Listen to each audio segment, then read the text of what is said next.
Hello and welcome to this review of what is the central piece of my collection.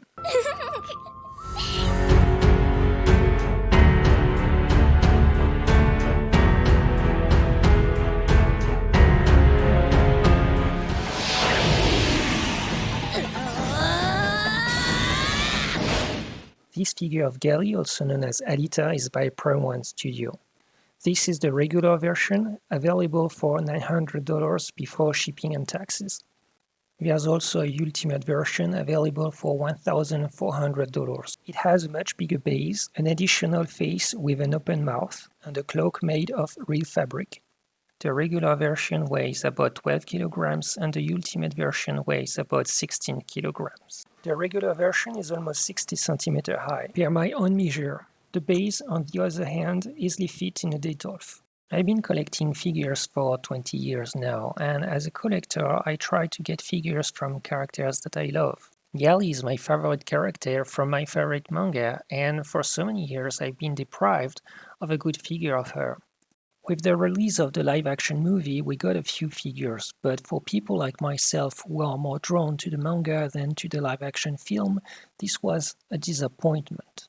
Fortunately, this disappointment ended with the release of this figure, which is clearly from the manga. I try to keep the 1/6 scale as a privilege for the figures that I love the most, and for this one figure to come at 1/4, this is ideal. I went for the regular version for 3 reasons.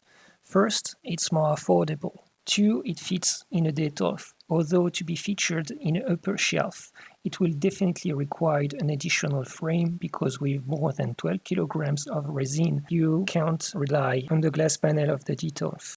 3, I wasn't exactly sold on the cyborg. The figure is based on the 6th volume.